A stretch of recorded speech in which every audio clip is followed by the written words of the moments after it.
పడవ పెట్టింది నీ గురువు చంద్రబాబే. నీ శాపమే పాలమూరు ప్రజలకు శాపమైంది. జిల్లాను ఎడారిగా మార్చిన టీడీపీ కాంగ్రెస్తో అంటగాగి ద్రోహం చేసింది నువ్వు.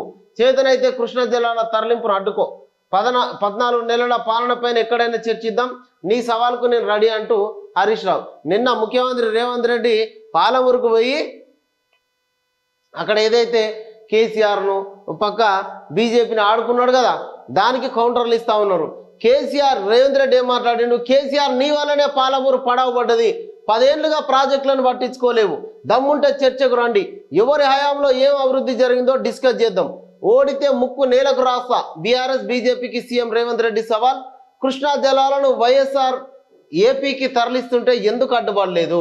జగన్ హయాంలో రాయలసీమ లిఫ్ట్ ఇరిగేషన్ పథకం రచించింది నువ్వే. కమిషన్ల కోసం ప్రాజెక్టుల రీడిజైనింగ్ పేరుతోటి అంచనాలు పెంచిర్రు. కూలిన కాళేశ్వరం కన్నా దిక్కుమాలిన ప్రాజెక్టు ఇంకొకటి లేదు. పేదలకు 15 లక్షలు కాదు 15 పైసలు కూడా ఇవ్వని మోడీ. ఇందిరమ్మ ఇండ్లు లేని ఊర్లలో మేము పోటీ చేయం. డబుల్ బెడ్రూమ్లు ఉన్న ఊర్లలోనే బీఆర్ఎస్ పోటీ చేయాలి.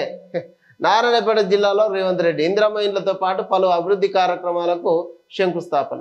ఇది పాలమూరులో ఉన్నటువంటి ఇక చూడండి, కృష్ణా జలాలను తీసుకుపోతా అంటే వైఎస్ రాజశేఖర రెడ్డికి ఏం అడ్డుపడలే.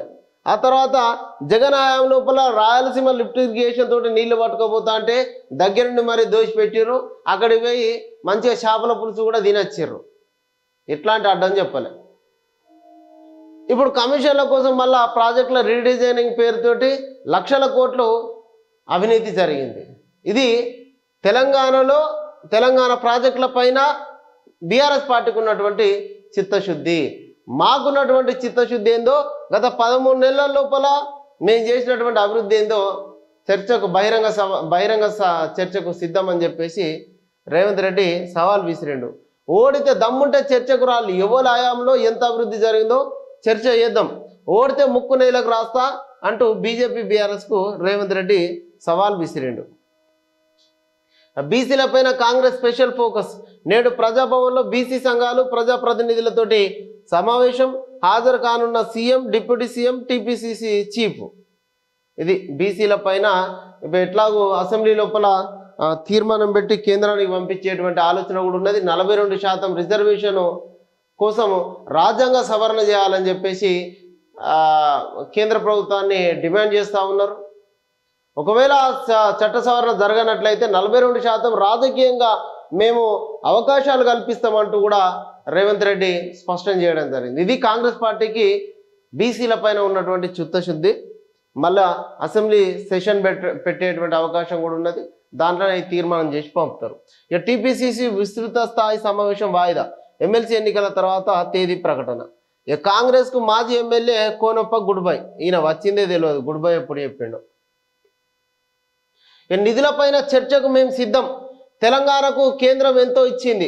ఎల్ఆర్ఎస్ పేరుతో 50,000 కోట్ల దోపిడీకి సర్కార్ ప్లాన్ చేస్తూ ఉన్నది. ఎమ్మెల్సీ ఎన్నికల్లో కాంగ్రెస్ పార్టీకి అభ్యర్థులు కరువు.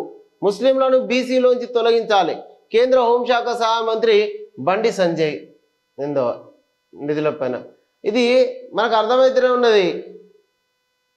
బడ్జెట్ పెట్టినప్పుడల్లా బీజేపీ ఎంపీలు కనబడరు. ఇటు తెలంగాణ కనబడరు, అటు ఢిల్లీలో కనబడరు. బడ్జెట్ సెషన్ అయిపోయి ఎక్కడదక్కడ అంత సద్దుమనినాక వీళ్ళు మైకుల ముందుకు వస్తారు. మళ్ళా తెలంగాణకు తెచ్చింది గుండు సున్నా. విభజన హామీలను ఇప్పటివరకు విభజన హామీలకు సంబంధించి ₹1 కూడా తీసుకొచ్చిన పాపాన పోలే. ఎన్నో ప్రాజెక్టులు ఉన్నాయి కానీ ఏ ప్రాజెక్టు కూడా తీసుకురాలే. బయ్యారం ఉక్కు ఫ్యాక్టరీకి మేము నిధులు ఇయ్యం. అక్కడ అసలు మనకు ఆడ ఉక్కే నాణ్యమైంది కాదు అని చెప్పేసి కిషన్ రెడ్డి మాట్లాడుకుంటూ వచ్చింది. ఆదిలాబాద్లో సిమెంట్ ఫ్యాక్టరీ కోసం నిధులు పట్టుకురాలంటే అట్లా పట్టుకురాలి. దాదాపుగా